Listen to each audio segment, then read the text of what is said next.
Well, welcome everyone, and in the interest of your time, we will get started. Welcome to the first SHAC meeting of the new 2022-2023 school year. If you haven't signed in, please sign in at the back table and pick up an agenda and copy of the bylaws and minutes from the April 2022 meeting. At this time, 7:05, I call the meeting to order with quorum met. If there are no objections, the chair appoints Dee Canada as today's secretary. Thank you, Dee. I'm Sandra Leake. I'm the Cfbisd staff advisor for SHAC, and I'll be presiding over today's meeting since this year's officers will be elected later this evening.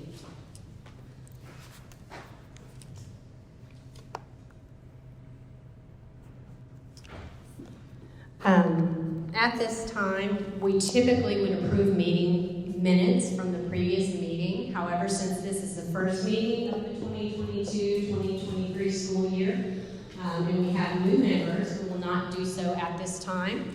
Moving forward, the process will be to appoint a committee at the end of the year to approve the final meeting minutes. So as you know, the SHAC is a district student health advisory committee. Each school district in the state of Texas is required to have a SHAC as defined by the Texas Department of State Health Services. A SHAC is appointed by the school district to serve at the district level and provide guidance to the district on coordinated health programming and its impact on student health and learning. The group of individuals represented represent various segments of our community. One thing to point out is that the SHAC members are appointed by the school board. I feel like I'm really echoey here, sorry.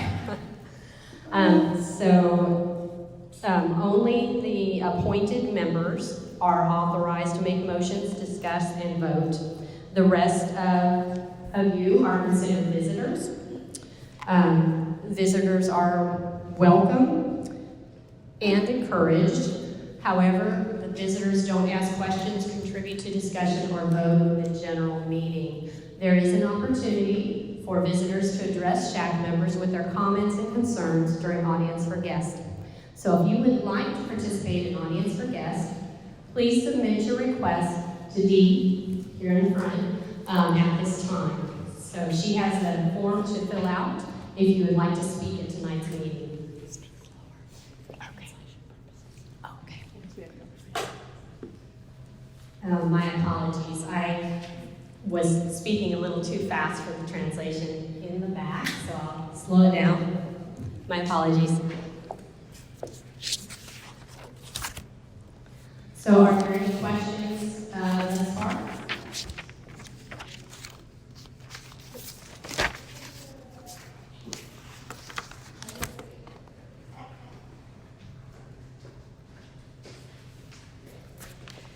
So at this time, I would like to introduce our SHAC members for the Cfbisd SHAC for 2022-2023. Oh. If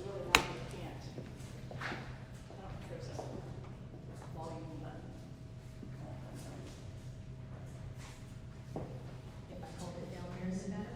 Is that better? Actually, yeah. How about this? Sorry, I'm not a experienced mic person, I guess. If you would stand up when I call your name, so that for the benefit of those in the back. Kathy Riojas, Brad Kennedy, April Hooper Christensen, Maria Rittitz. Did I say that right? Okay, I guess Maria's not here tonight. Caleb, is it Rosier? Rozier. Keep it Texan. Okay. Is Lacey here? I don't believe Ms. Shaw is here either. And I don't see Alex. Catherine Carlin. Gwen Perkins. And Victoria Whitley. All right. And then our staff members that are present this evening, Dee Canada.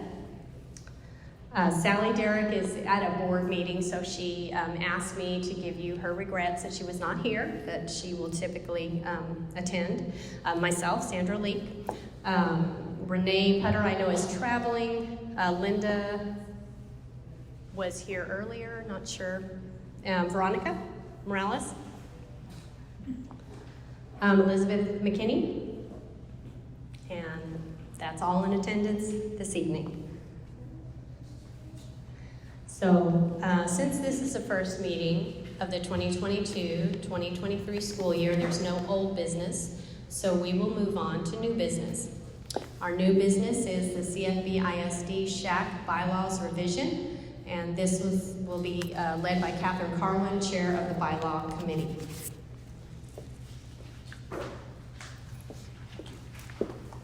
Hi, I'm Catherine Carlin. Can you guys hear me okay? I don't know how. We're good?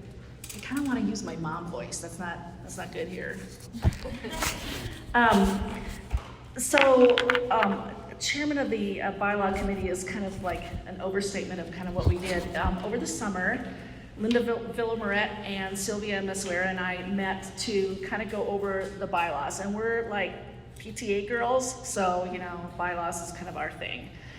So what we wanted to do was, since we had a year of bylaws under our belt, we wanted to see, what was working, what we can improve, what things we should, expand upon, that kind of thing. So basically what we did is we took our current bylaws, we looked at the statute that the SHAC is based upon, and then we looked at Austin ISD's bylaws to see what they do, and kind of we mishmashed them all together and came up with this new version of the bylaws.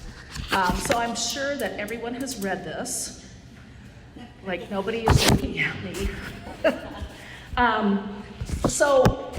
I am prepared to speak to each and every modification that we made in excruciating detail. So, are you ready? No. So what I'd like to do is just kind of like give you an overview of what the changes are. And then if you have questions about stuff, for sure ask. And we'll talk about like what we did to change and what our thinking was behind it.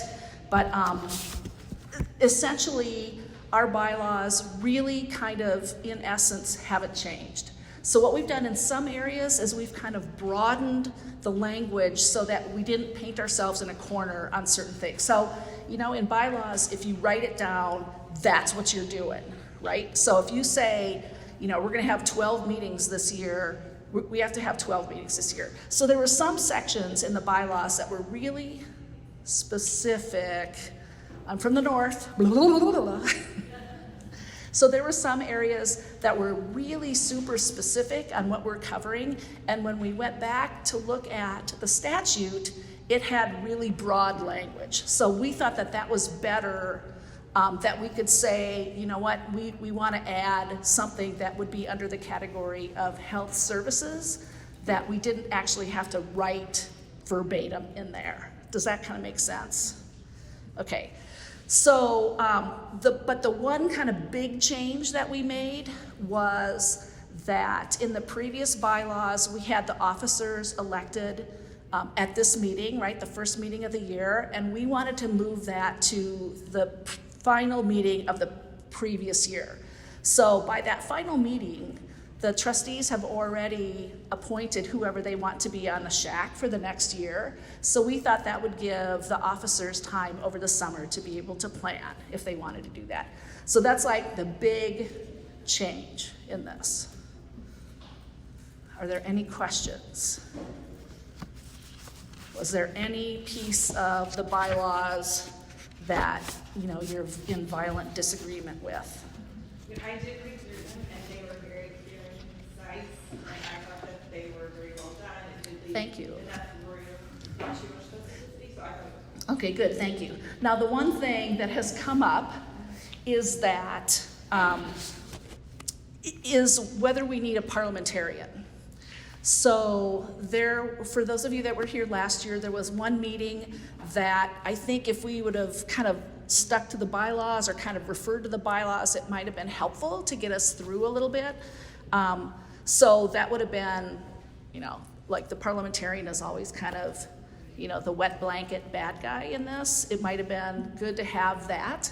But in all my years of coming to SHAC meetings, it's all been all happy. Everybody really gets along. I mean, and to be fair, there was a contentious topic, and people were very passionate about it. So anyway, so the bottom line is, do we feel like we need to have a parliamentarian as part of the bylaws? So there's a couple ways we can go with this. We can add parliamentarian into the bylaws and then say that they're appointed and here's what their duties are, right? We can have nothing at all and just, maybe one day, if we need them, we can have that. Or we can add one duty onto the chair's responsibilities that says basically that they may appoint a temporary parliamentarian when necessary. And that's kind of what I would recommend. Does that sound okay with you? So that would be one amendment that we would make to these current bylaws. So that would be, let's see, that last page under I guess it's the second to the last page.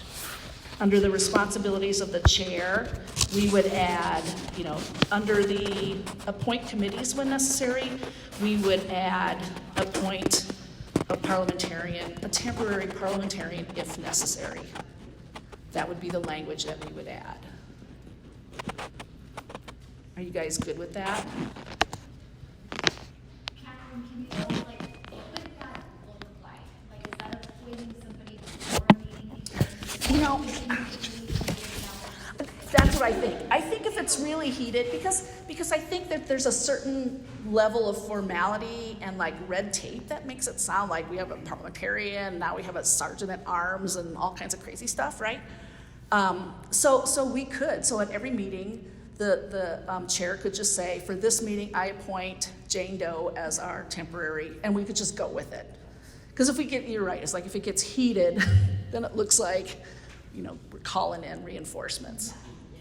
Well, okay, so I'm gonna play devil's advocate. If you set up a designated role, then that helps a little bit with defining what that parliamentarian's job is. Right. Instead of saying, hey, here's the temporary job.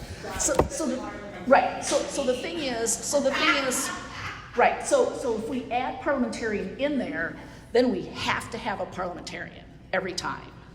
And here's what their job would be. And maybe the concern there is, is there somebody who's going to volunteer for that, or will we always have that person available? Right. That's right. There's some sense of security of knowing that there's somebody that is good for that job. Well, I guess I would say, from my perspective, if you're going to do the temporary, just maybe call out what is that? What are their role? They gotta know the bylaws, and they need to be able to speak up to. Yes. Right. Explain that. Yes. Okay. So let me see. So I'm a PTA, so I know, what we're all hearing. But Yep. if we have a community member, Right. member, they may not be attention to it is. Right. Okay. So I stole this directly out of PTA's bylaws, and so what it says, what we would change then if we added it into our bylaws. We would change, that officers and their election piece of it. We would say at the end, a parliamentarian shall be appointed by the chair with approval of the officers. Okay, so that's how PTA does it. It's not an elected, it's an appointed, which it works for them, right? And then we would add a section under the officers' descriptions, right? We would add a description that says, the duties of the parliamentarian: advise the chair and members on questions of parliamentary procedure, serve as ex officio on the bylaws review committee, and vote only when vote is by ballot. That's exactly completely lifted from PTA bylaws. So are we saying we would rather do that? I think you would even still say that the chair appoints that temporary parliamentarian, but I would spell out what that temporary parliamentarian Okay, does by okay. using that extra. I think that's perfect. Okay, But like, I wouldn't want to say, oh, yeah, I'm volunteer, and I don't really know. okay. So we could have then a position that's called temporary parliamentarian? Or what, how do you want to do that? Yeah, Betsy? Could we have, like, if you're gonna be the officer that gets to appoint the temporary, Right, could you have a list of like I think- people that are qualified? yeah, So that you know, okay, this time it's gonna be this person because they're here. yeah, Or, Yep. you know, then that way they could always make sure one of them were there. Right. But we would all know that those three people are all qualified to do it. yes, okay, right. And so that way we could get away with adding the one line to the chair without going into details about the specific duties of the parliamentarian in the bylaws. Okay, that sounds good. So like here are the qualified parliamentarian type people who would want to jump in. Okay, and you know, the thing is, it's like I said, in years of coming to these, like we've clearly never needed a parliamentarian. Yes. So that's, figure out how to articulate this. We're talking very generally about a situation. I think I have enough intuition that this happened at the first meeting I went to, which was the last meeting. Oh, welcome to the So, shack. yeah, exactly. My Yeah. experience is just that. So, Oh. my question is, are we talking to a room full of people understanding what the roles and requirements are of this position? Oh, and right. Of the parliamentarian position? And if that is the instance that brought up the question of do we need a parliamentarian, what are we hoping to see from this person filling that role? Because I saw a guy who had a lot of life and professional experience, handled it masterfully, but if I was asked to do something like that, I'm not sure it would have been as effective. So I think in reviewing that situation, I think we already had, there was already a process in place in the bylaws to have been able to handle that situation, right? Because we already had, because we left that night thinking, you know what the bylaws need is an audience for guests. Well, the bylaws already had an audience for guests. And so someone who, you know, a parliamentarian should know parliamentary procedure, but should also know chapter and verse of the bylaws. So they could have gotten up and said, okay, this is like a good discussion, but we have a section, you know, for audience for guests. The other part of it is, last year is the first year that we've had, like where we formalized the SHAC and who can vote, right? So before then, it was just whoever kind of came to a meeting could vote on things. So there was that kind of transition that I think we were all kind of struggling with a little bit. So I think that was kind of, we already had processes in place that we could have kind of gracefully gotten out of the situation, but we kind of kept making it worse, right? I mean, and trying to kind of step in and kind of help it. Logic and reason seem not apply. Well, I think it was, I think part of it was the people that came to the meeting didn't realize that we have bylaws and procedures and only these people vote, right? So that's why in the script for this meeting, we added, oh, by the way, there's just these people that can vote, right? So I think it was, you know, I think it was like kind of a perfect storm where we didn't communicate very well of what, you know, was expected of guests, and, you know, yeah. Thank you. I don't think I asked the question very well, but that explains. Oh, okay. Well, and kudos for you for coming back. No, I mean, I thought it was kind of a good thing in a way, because I think it kind of made us realize that we haven't been really good communicators of this, the way that we have kind of switched how we operate. So hopefully it'll be better going forward. April, you had. I was going to say, I didn't know that, just passionate as that person was, that any communication of expectations of the meeting would have worked anyway. Honestly, that person was just going. Well, yeah, So, but I think it kind of, well, there's a whole bunch of, I mean, but I get that person, the parliamentarian's gonna help, keep things on track and such. So should we maybe consider just having a person have the seat? I just think the hardest part is getting somebody who's gonna be here every time, if they're not here, so I like the idea that Betsy suggested, Right. and just kind of having it open to maybe three people who feel really Right. versed in kind of filling that capacity when needed. Which may, to me, well, I don't know, but to me, that since we have a fairly small shack, having multiple people that volunteer may be challenging too. Oh, well. May That was kind of my concern. Yeah.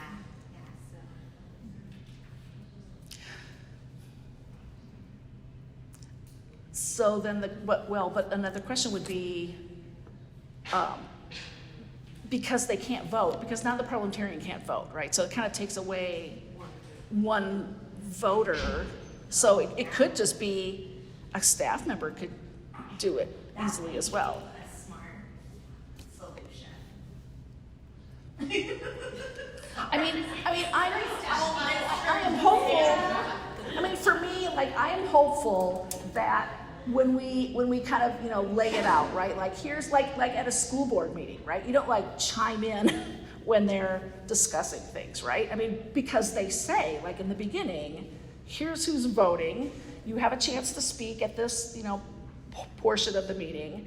It's kind of laid out so that it doesn't kind of, yeah. However you guys want to do it. You want to do the one line with a committee somewhere who knows this, or do you want to put it in? Because once we put it in, then now we got to have a parliamentarian every time. I would say honestly, since you pointed out about the voting issue, I'd rather have more voters. To me, that's important to have more of a community voice that Yeah. can influence. So I'd rather be a staff member. Sorry. But that also may be easier on if we do have somebody who's passionate to have that staff member. Right. kind of guide it. As opposed to a parent, now it's parent versus parent kind of Correct. weirdness. Yeah. Correct. Linda, you want to say something? I can tell. Well, I would prefer that we have, get an extra duty to the chair to a point. And I think we can identify, I can think of 3 right off the top of my head, so, that have parliamentary experience. We have 2 people that were on this, the 2 staff people who are on this committee that are staff people that are on this, that are part of the SHAC. So, yeah. Well, and I guess I would think that the temporary parliamentarian makes sense. You don't lose the vote. And I think it's probably a little bit light attendance night because it was moved as well. So that makes it Could be, yeah. I mean, I get there's Yeah. also moved. Yes. So maybe attendance is. Yeah. Well, and there's other meetings going on too. Yeah. Well, and, because we send out the agenda ahead of time, bylaws is not exactly the riveting topic you want to talk about. So, I don't get it, right? But some people don't find it as riveting. Well, could we even have the floating parliamentarian possibly be a staff member? So if we know it's a topic that may be a hot topic, we may want to recognize a staff member for that position for the night. Right. Do we want to consider So- that? So, okay, but here's the thing, if we put this guy has to be a staff member, now we're locked into that. No. I'm saying Just as a there are matter lists of- approved possible parliamentarians at the staff members as well. For sure. Well, and the staff, and actually, the people that are staff, they're voting members as well. Yes. So, yeah, so you do lose a maybe vote, but on it's the a, night, when they know that Wilkes is going to be here. Right. Like, we have an extra staff member or something. Yeah, yeah. And usually, and again, usually the votes aren't contentious or any of that kind of stuff. So, I mean, it's just, yeah. Yeah, I think what happened last year was just an anomaly. Oh, for sure, for sure. At least for our SHAC.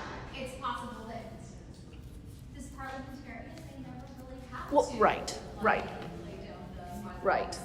But the comforting thing about having bylaws is that okay, here's where it is. It's like it says there's an audience for guests and we're gonna have that later, so we can talk about things then or whatever, right? So it's kind of like, well,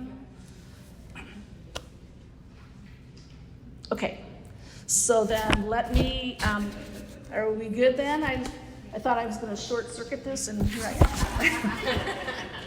We're gonna go through this super fast. Okay, so then I would like to, on behalf of the Bylaw Review Committee, I would like to, I move to adopt the new version of the bylaws as amended, with that one duty added to the chair.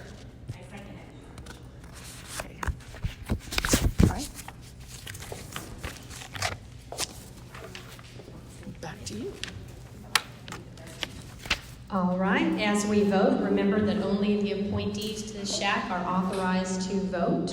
The motion has been made to adopt the bylaws as amended. All those in favor signify aye. Opposed? Nay? All right. The ayes have it. The motion passes. Thank you all. The chair would like to appoint Catherine Carlin as our temporary parliamentarian for this evening. The next item is the election of officers, what you've all been waiting for. So the officers of SHAC are our chair, co-chair, and secretary.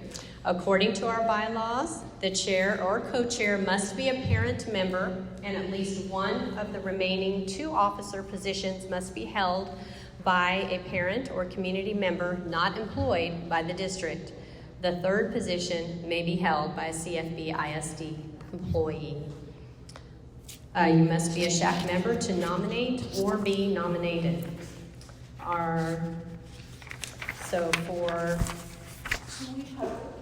Oh, yes.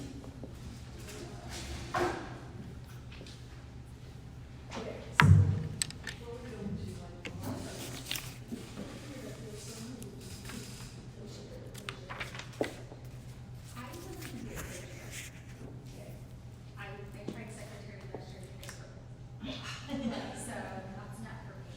And I'm open to the idea of being a co-chair. Okay. And I'm a really great co-chair if somebody wants to be chair.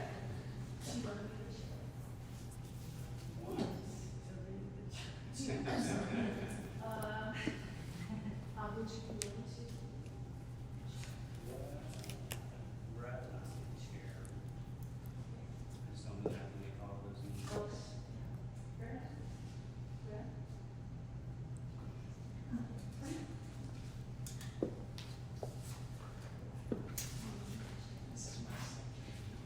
Well, even better, you're better after the last one. Yeah. Yeah, see, you could help, like,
will say to directly answer your question, I'm committed to being here and learning about what this body does, but I feel like I'd be doing a disservice to this group to walk in blindly to that kind of role. So, yeah, I appreciate that. So we have, It's just the, this is supposed to be a parent-led committee, Right. so that's why it is stepped down. okay. So does anybody, Why I promised my husband to start pulling away. This is we'll do it, but the PT thing is, it's easy, we'll help you. Forget about one child, your voice, whatever, now it's like, I don't know, child, one voice. Which one gets what? Yes. It's easy. Okay. So because I was gonna volunteer to co-chair, but since you're co-chairing. And I don't know if there's, I mean, you could take turns. Yeah, and we may need to, because Yeah. my husband leaves for work, he's gone like other countries. So, and I'm to run 3 boys around for their schedules, so there's a chance that, Right. And then, so then we need a secretary. Does anybody feel, because I have a secretary if nobody wants to do it. I should have never said that. That's right.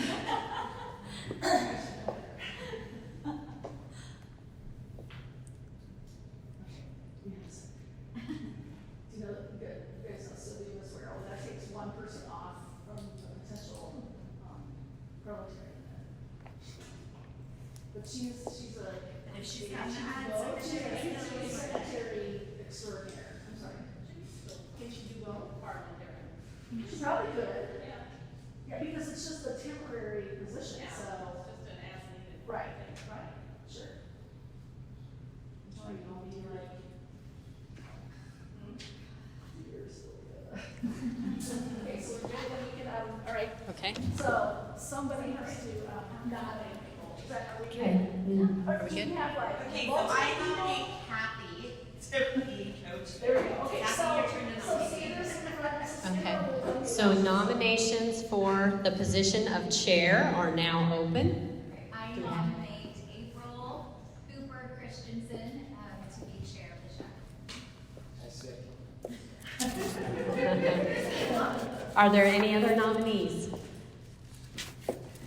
Hearing none, and there being a single nominee, the chair declares April Cooper Christensen the chair of the SHAC. Congratulations. Nominations for co-chair are now open. I nominate Kathy Riojas. I wanted to make sure I said it correctly. Kathy Riojas has been nominated for co-chair. Are there any other nominees? Hearing none, and there being a single nominee, the chair declares Kathy Riojas the co-chair. Congratulations, Kathy. Nominations for secretary are now open. I can't do it, parliamentarian. I nominate Sylvia Mazzara for secretary. Sylvia Macerera has been nominated for secretary. Are there any other nominees? Hearing none, and there being a single nominee, the chair declares Sylvia Macerera. I think I butchered that. Thank you, Hearing none, and there being a single nominee, the chair declares Sylvia Macerera the secretary. Congratulations, Sylvia. All right, congrats everyone. We now have officers for the SHAC for 2022-2023. We would now like to open it up for audience for guests. Dee, do we have any guests who wish to speak tonight?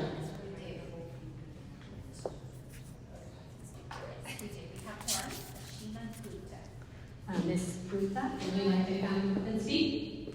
Oh, sure, I just have a question, like a bunch of questions actually. So this is my first meeting, I have no idea what's going on.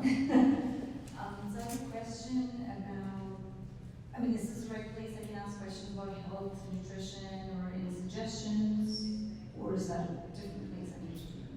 You could definitely let the committee know your thoughts and what you would like to hear more about. Okay.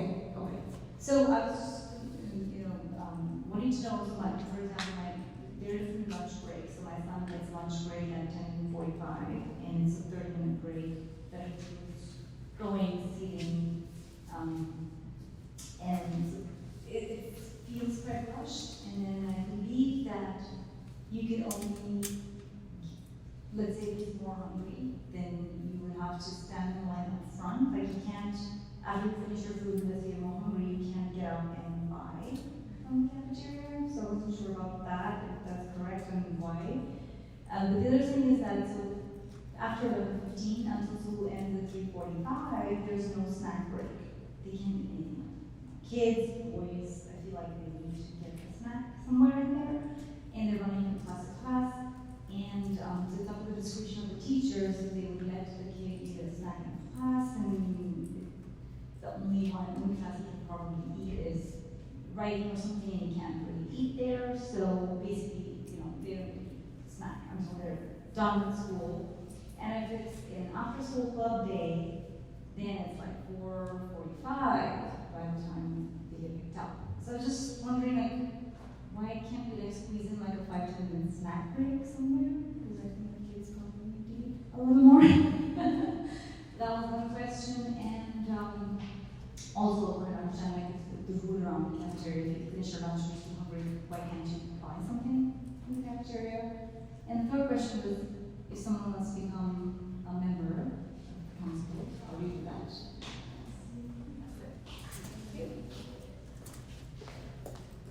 Thank you.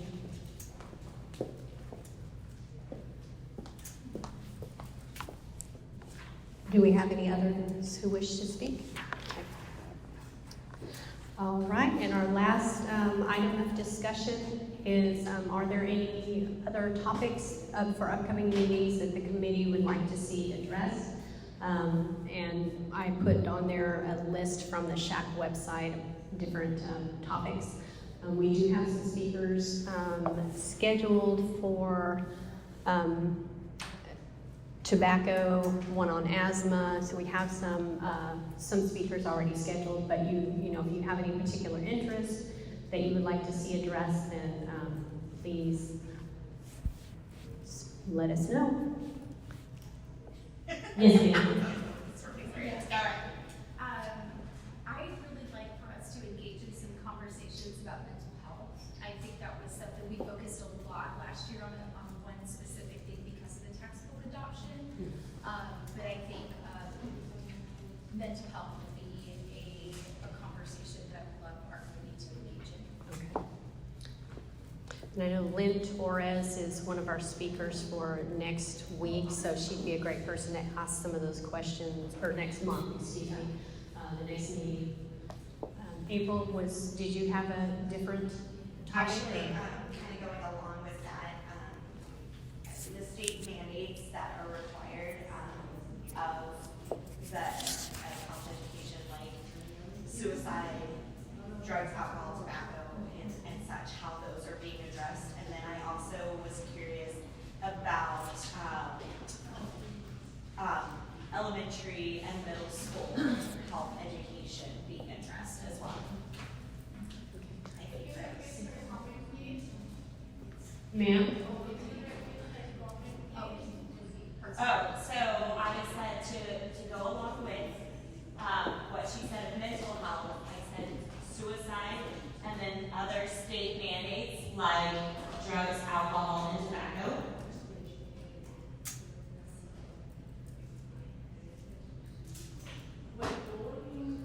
And cyberbullying, would that fall under that same umbrella? That's what I was gonna say next. Yeah.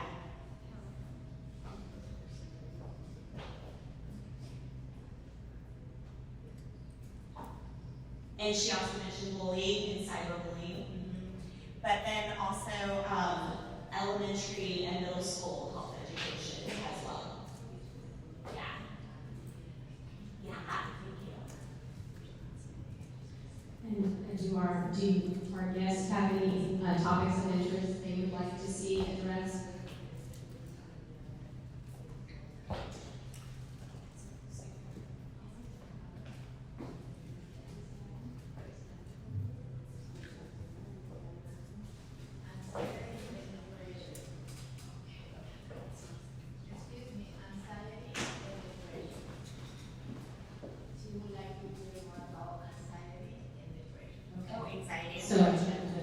they would like to hear about anxiety and depression. Amanda, did you have anything you wanted to have addressed? No? Okay. And then, do you want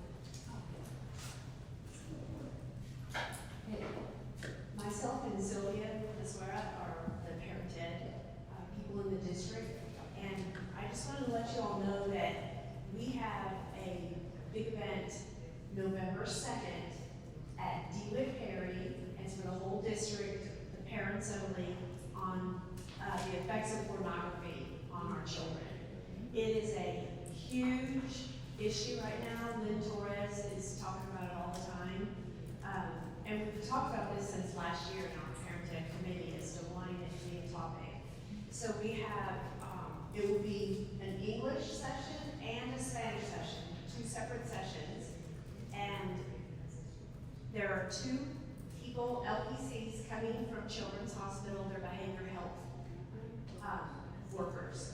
And so they will be doing the presentation for about 15, 20 minutes, and then we'll have another, theirs is 30 minutes, and then we have a 15-minute presentation by somebody from our digital learning department in the district to teach parents or to give them tips and suggestions on how to watch their kids and supervise their kids on technology. Because it's little things like, they may not get it on their computer or phone, but they're borrowing big brother, big sister's phone, or even mom and dad's phone. And so there'll be a small technology portion at the end. So it's Wednesday, November 2nd at DeWitt Perry at 6:30. We will have information all over Facebook, Parent Square, whatever else. I'm not even I'll do that. Thank you.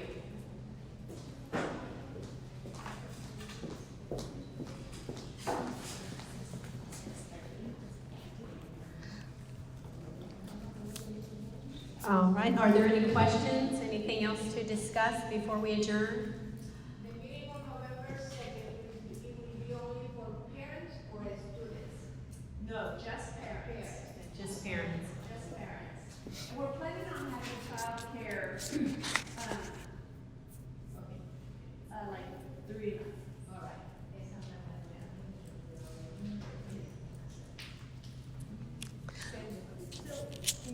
Can we ask her a question on how to become a member? Is it too late to become a member for this school year? For this school year, yes. You're certainly welcome to attend all the meetings, and you can definitely put your name forth on the list to the school, the Board of Trustees, to consider for appointment for the next year, because we're always looking for parents who want to be involved. So That's great. I was just noticing here there's a PTA healthy lifestyles that was missing. yes, actually, with that position was approved, but I don't know who. So I can talk to you after the meeting about that. So the reminder of the upcoming meeting date is at the bottom of your agenda, and hopefully we will have no more changes to dates. And if there is no further business, the meeting will be. Sandra, Oh, can I also add about human trafficking as a possible topic? okay. Yes. Thank you. I'm sorry. I was like, I know I forgot, and I had to look through my notes. I apologize. So, anyone else? Yes. Dating and violence. Dating violence. Okay, that is a good topic. All right. If there's no further business, the meeting will adjourn at 7:52. Thank you all for being here. You're greatly appreciated.